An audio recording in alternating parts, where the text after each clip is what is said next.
Bom, nós estamos dando início hoje à segunda aula sobre angeologia, um assunto bastante pertinente. Na última aula, você que está em casa pode ter acompanhado uma introdução que a gente deu sobre o mundo espiritual que foi criado por Deus, e nesse mundo espiritual está inserindo os anjos.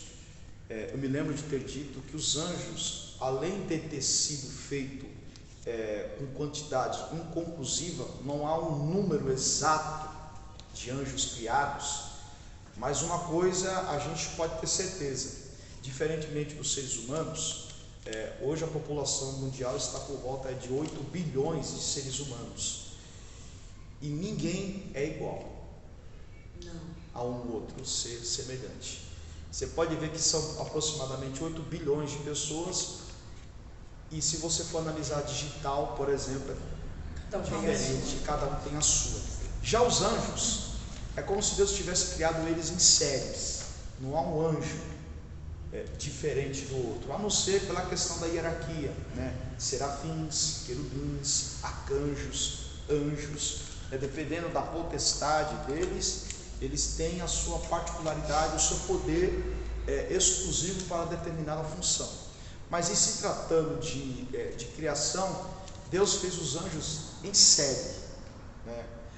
Todos os anjos são iguais, todos os arcanjos são iguais, os serafins são iguais. Não é como o ser humano. Para isso a Bíblia diz que Deus nos criou segundo a sua imagem e a sua semelhança.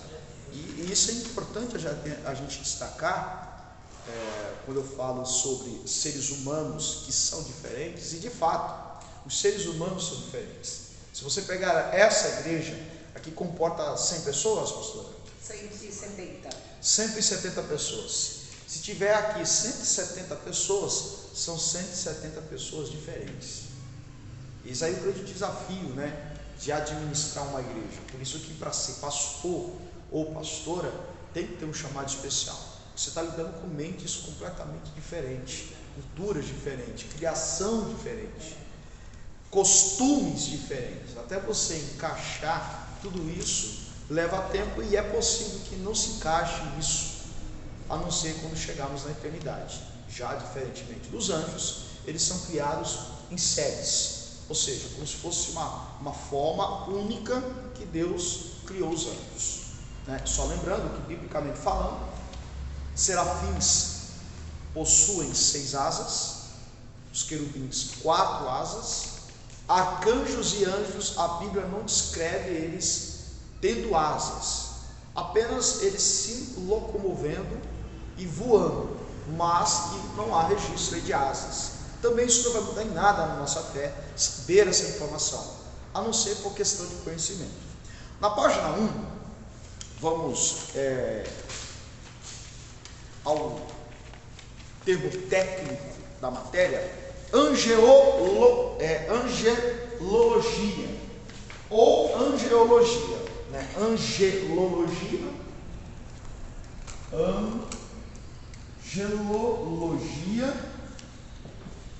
ou angeologia. Nós vamos ver aqui o sentido técnico do termo.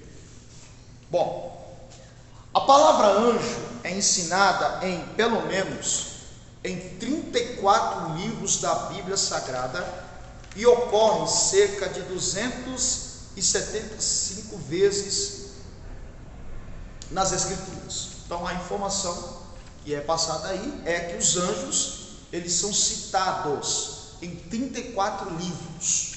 Se a Bíblia possui 66 livros, isso quer dizer que mais da metade dos livros da Bíblia, os anjos são citados em 34 livros. Em toda a Escritura, os anjos são citados 275 vezes. Isso tanto no Antigo quanto no Novo Testamento, dando isso a entender a importância que se dá e a necessidade de estudarmos sobre os anjos. Continuando, o vocábulo anjo, tal qual aparece nas versões correntes, vem de uma raiz hebraica malak, ou malak, né? O sotaque hebraico dá uma arrastada aí, né? Então no sentido, aqui seria malak, lê-se malak. No grego, anjo vem da palavra angelos, que significa mensageiro. Em ambas as línguas, tanto no hebraico malak e no grego angelos, em ambas as línguas, esta palavra pode ser usada para referir-se a mensageiros celestiais ou como a mensageiros humanos. A gente vai ver no decorrer da matéria que tanto no Antigo Testamento quanto no Novo Testamento, anjos pode se materializar-se em seres humanos. Ele pode deixar o seu estado, por um propósito específico, deixar o seu estado espiritual, celestial, para se tornar ou trazer um aspecto humano. Um anjo pode se parecer com uma pessoa, né? Tem um texto na Bíblia, acho que o apóstolo João ele vai dizer que muitos hospedaram mensageiros de Deus em seus lares, não sabendo que hospedaram anjos, tá? Então, importância. Continuando, nem sempre na Bíblia eles foram chamados explicitamente de anjos, mas em vários livros das Escrituras são chamados também de varões, Gênesis 18, vigilantes, Daniel 4, filhos de Deus, Jó 38, santos, Salmos 89, estrelas, Jó 38, e espíritos, Hebreus capítulo 1. Então veja que o termo anjo, ele pode ser um termo genérico para esses seres angelicais. À medida em que nós estivermos lendo e meditando no texto, a gente precisa definir se esse texto está falando, quando fala, por exemplo, de filhos de Deus, na verdade não são filhos de Deus homens, trata-se dos filhos de Deus anjos, porque anjo também é filho de Deus, é criatura de Deus. Angelologia vem da junção de duas palavras gregas, angelos, que significa anjo, elogia, que significa estudo, ou seja, é a ciência que estuda os anjos. Vocês já leram na Bíblia a Bíblia falar sobre anja? Tem uma anja na Bíblia. Tem, nós vamos saber quem é. Tá bom? Já já a gente vai descobrir essa anja. Lembrando que anjos não têm sexo. É importante que se diga que eles não possuem órgão genital, principalmente por serem seres celestiais. O próprio Cristo vai dizer em um dos seus momentos com os seus discípulos que quando nós estivermos na eternidade, seremos como os anjos que não se casam, né? E não se dão em casamento. Palavras de Jesus. Isso quer dizer que anjos não possuem órgãos genitais e muito menos desejos sexuais. Então, quando nós estivermos na eternidade, esse desejo, esse instinto que nós possuímos, nós deixaremos de termos. Amém? Seremos assexuados. O que é uma pessoa assexuada? Que não possui sexo. Ser que não possui sexo. Falando de genitália. Bom, continuando. Para entender melhor sobre esses seres espirituais, devemos antes de tudo saber qual é a condição destes seres em relação ao Deus soberano que os criou. E aí é bom que você aprenda isso aqui, tá? Que pode cair em prova. Deus possui 5 tipos de filhos. Olha só. Primeiro, filho por geração. E aí temos o exemplo de Jesus, o Filho de Deus, Lucas 2,7. Segundo tipo de filho, filho por eleição, que aí é Israel. Israel é a nação escolhida, eleita para governar, para ser governado e levar o nome de Deus, Números 23:9. Terceiro tipo de filho, filho por formação, que aí é representado na figura de Adão, formado do barro. O quarto filho, filho por adoção, que é a igreja. Tem um texto na Bíblia que o próprio Cristo vai dizer que nós éramos jambuzeiros bravos, que fomos enxertados na verdadeira oliveira. Ou seja, nós não éramos mas por causa da graça nos tornamos filhos de Deus por adoção. Por adoção. E o quinto filho, o tipo de filho é o filho por criação, e aqui é representado na figura dos anjos, criados por meio dele e para ele. Então nós temos aí 5 tipos de filhos que a Bíblia descreve: filho por geração, filho por eleição, filho por formação, filho por adoção e filho por criação. São esses 5 tipos de filhos que a Bíblia descreve. Continuando, os anjos também são filhos de Deus, numa condição original, visto que Deus os criou em separado e distinto de todas as criaturas. Isso é importante que se diga que, primeiro, qual que é a diferença? Primeiro, a semelhança entre nós, humanos, e os anjos. Vou colocar aqui a semelhança, tá?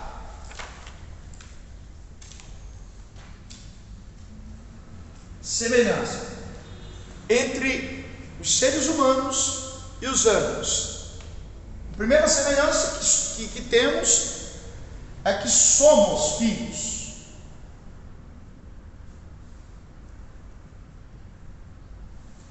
Somos filhos. Segundo, somos criaturas de Deus.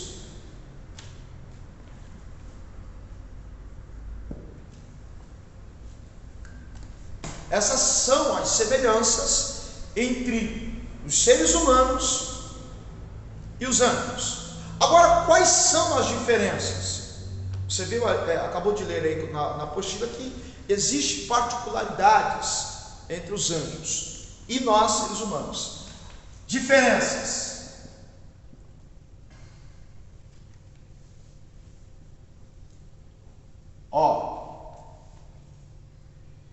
Os anjos não envelhecem.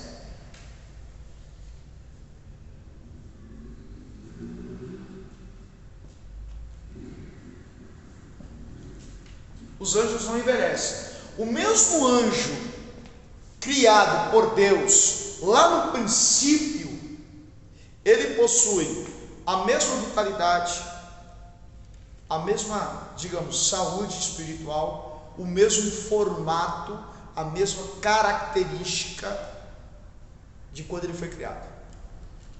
Há uma contagem, humanamente falando, de que o mundo entre nós e Adão existe uma diferença de mais ou menos 6.000 anos. Se entre nós, Adão, depois da queda, tá? A queda de Adão e Eva ocorreu a partir de Gênesis 3. Então, antes de Gênesis 3, Adão e Eva tinham milhões e milhões de anos que nós não sabemos. Que coisa, né? Fato curioso. O tempo só entrou na atmosfera terrena a partir do pecado. O pecado fez o tempo entrar na atmosfera terrena. Até então, Adão e Eva, eles foram criados eternos. Eles eram eternos. E quando a Bíblia diz assim, que quando Deus criou Adão e Eva e disse para eles, crescei e multiplicai-vos, e ali foi gerando gerações, é importante que se diga que, biblicamente falando, a Bíblia apenas cita nominalmente 3 filhos de Adão e Eva. Vocês lembram? Caim, Abel e Sete. São os 3 filhos citados nominalmente de Adão e Eva pela Bíblia. Mas existiram milhões, vários, milhares de filhos de Adão e Eva que eles tiveram antes da queda. Porque veja bem, entre, por exemplo, Gênesis 1, no princípio criou Deus os céus. Aí Deus criou os céus, a existência dos anjos, Lúcifer, deu reino para ele governar, lembra do reino mineral? Durante aquele governo, a gente não tem quantidade de tempo. Quando houve a queda e Deus criou a terra, entre Deus criar os céus e entre Deus criar uma terra, Entre Gênesis 1:1 e Gênesis 1:2 existe uma diferença de milhões e milhões de anos que a gente não sabe. Sim. Não é uma coisa que aconteceu um dia e no outro dia já aconteceu outra coisa, as coisas foram acontecendo de um dia para o outro. Não, de maneira nenhuma. A gente não pode encarar a Bíblia, e principalmente Gênesis, nessa cronologia. Um dia após o outro. Não. Né? A criação, que houve 6 dias e no 7º dia Deus criou, a gente não pode encarar como 7 dias normais, naturais de uma semana. Não é que na segunda-feira Deus criou a lua, na terça Deus criou o sol, na quarta Ele separou as águas da porção seca, na quinta Ele criou os animais silvestres, terrestres, domésticos, a natureza, na sexta Ele criou o homem e no sábado Ele descansou. Não foi dessa forma. Essa semana ela não pode ser encarada como uma semana convencional. São semanas de anos. E a gente... Nossa. Eu achei que fosse assim. Exatamente. A gente não pode encarar, como eu disse, a Bíblia, e principalmente Gênesis, numa ordem cronológica. Por exemplo, vou te dar um outro exemplo. A Bíblia diz em Gênesis 37 que começa a narrar a história de José. Que ele ganhou uma túnica, tal. Só que lá no capítulo 41, ele já aparece como governador. São 4 capítulos. Mas nesses 4 capítulos nós temos uma diferença aí de quase 15 anos para os fatos acontecerem. Ô professor, mas existe uma passagem na Bíblia, que eu não sou muito de gravar hoje, mas que fala sobre o sábado. Tipo, que Jesus até falou, acho que foi para os fariseus, que se convém deixar o jumentinho lá com sede ou foi... Sim, há vários textos que falam de sábado, né? Eu não vou entrar nesse assunto ainda, porque não é o objetivo da matéria, mas de fato a Bíblia fala de sábado e a importância do sábado. Mas aí a minha pergunta é, então não tem nada a ver com o negócio de descansar do 7º dia, que não foi assim, consequente. O propósito do sábado de descanso criado por Deus, primeiro foi no Antigo Testamento o sábado era o dia do descanso. No Novo Testamento o dia passou a ser o domingo. Né? Aquilo que nós temos de domingo para os judeus é o sábado. Então, o sábado foi criado por Deus para 2 propósitos: descanso. Descanso do quê? Das atividades seculares. Deus entende que o ser humano por si próprio o corpo humano precisa de descanso. O homem não foi só feito para trabalhar. Essa é a mensagem que Deus transmite quando Ele cria o sábado. E a própria palavra diz que Ele descansou. Não que Deus cansou, é que Ele descansou para deixar o exemplo. O sábado foi feito para o corpo em si descansar. Esse é o primeiro propósito do sábado. O segundo propósito do sábado é para que, além do descanso das atividades seculares, há a necessidade de pelo menos uma vez na semana o ser humano se dedicar a Deus, se dedicar aos trabalhos exclusivos para Deus. Para nós o domingo é do Senhor.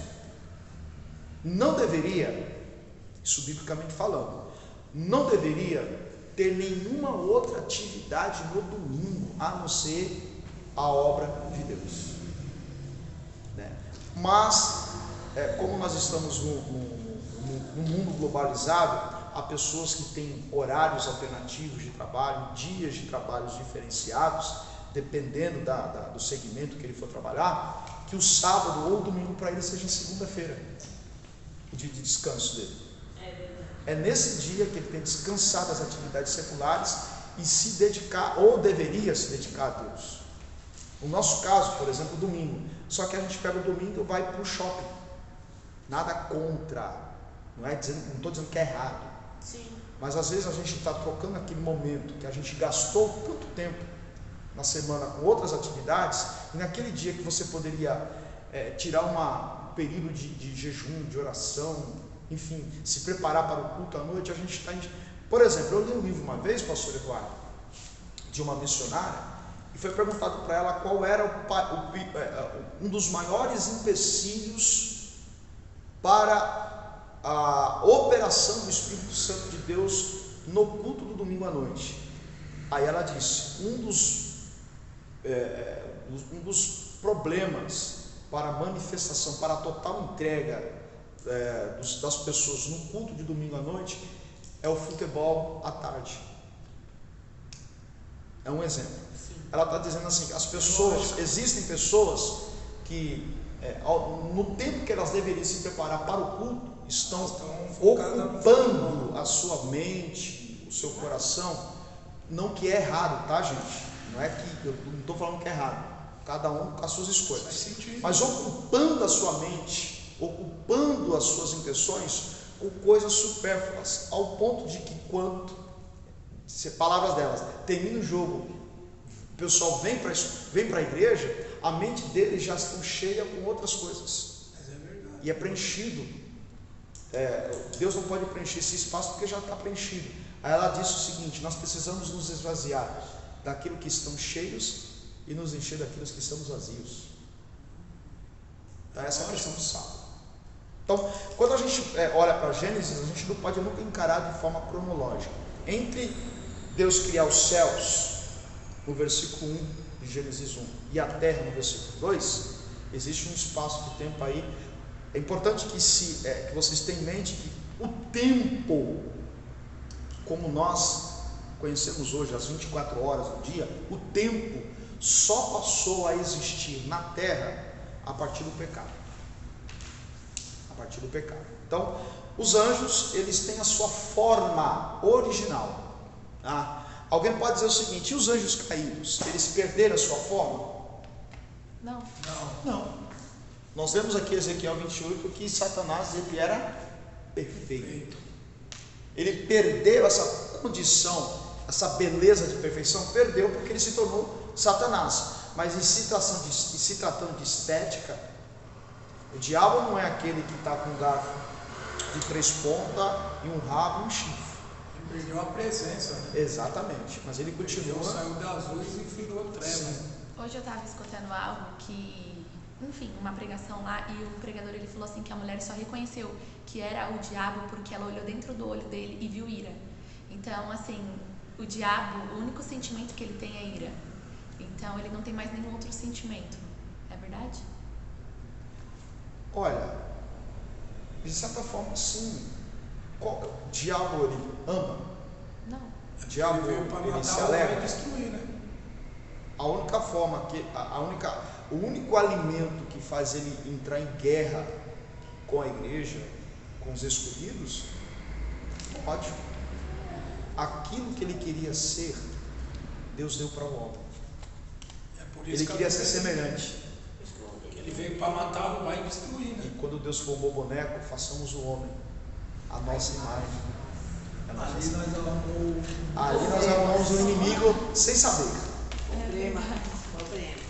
Existem inimigos que a gente contrai sem nós sabermos. O caso de Jó. Jó arrumou um inimigo em que ele não estava nem sabendo da conversa. A vida dele estava em jogo no céu e ele nem sabia. O diabo entrou nas mansões celestiais e começou a debater com Deus sobre Jó. E Jó está aqui na terra sem saber De nada. Não sabe nem por que passou aqui. Jó foi vítima de um debate que houve no céu em que ele não participou. A vida é assim. A vida é assim. Nós tivemos um exemplo aí. Eu costumo dizer o seguinte, que a vida é um sopro, né? Tivemos o exemplo aí da cantora Marília Mendonça, né? Apesar de toda a comoção, né? A gente não pode deixar de argumentar sobre a questão da espiritualidade, da questão da salvação. Exatamente, é o que eu falei para mim. Uma coisa é uma coisa, a gente não sabe nem se nós. Eu costumo dizer o seguinte: na hora da morte, a gente não tem condição, seja de quem for, de condição nenhuma de julgar a salvação, a petição de um ser humano. Mas é por isso que ninguém sabe do poder de Deus, ninguém sabe da última hora da pessoa. Ela foi criada na Assembleia de Deus. Então, aí vamos lá, trazendo assim, eu também sou muito esse algo que a gente não se deva nos colocar no lugar de Deus, porque Deus fala que do jeito que julgares, é Ele que mata e faz viver. até pior, se você for ver o julgamento do homem é injusto, mas o julgamento de Deus é justo. doentes. Ali o avião caindo, se ela falou, Senhor, me perdoa. Qual? Foi, filha. Na hora que o avião estava caindo, que ela viu cair, ela automaticamente ela estava dentro, ela estava vendo, que nem você dentro de um carro. O copiloto era Então, pregador. Tinha Então, pregado na Sério? quinta-feira. se você está indo, um exemplo, Pregou sobre É, foi- livramento. Mentira. Pregou na E foi o que eu falei pra minha mãe. aí se você pega um carro, você está indo com o carro, você está vendo que o carro perdeu o controle, vai bater, você, ali é você. Então, Você falou, Senhor, me perdoa por meus erros. Senhor, tem que vir Se houve sinceridade, quem morreu, e aí? A vida é um sopro, né? A gente está aqui, mas a gente não sabe se vai ter aula na terça-feira. Verdade. Sabe o que é, pastor? O professor, desculpa dizer, sabe o que está acabando com o evangelho? Isso aí, ó. Celular. É uma das ferramentas, a tecnologia, enfim. Daí matou o evangelho. Você pode ver que hoje as pessoas usam para debater algo que não existe dentro da Bíblia. Sim. E as pessoas dão uma... Infelizmente, né, nas heresias, o próprio texto diz, né, a própria palavra diz que por se multiplicar Verdade. não só a iniquidade, mas nos últimos dias nos últimos dias a ciência se multiplicará. Existirá muitos sábios, a tecnologia, o avanço. A gente está aqui no nosso mundinho, mas a gente está correndo um sério perigo, está com essa questão do 5G. É, também acho, viu? A gente está tão Você tem um aleatório. problema tão grande com Esse 5G vai modificar, né? O Brasil está às vias de fazer um acordo com a China para obter o 5G. E o que isso interfere na nossa fé? Gente, Lúcifer,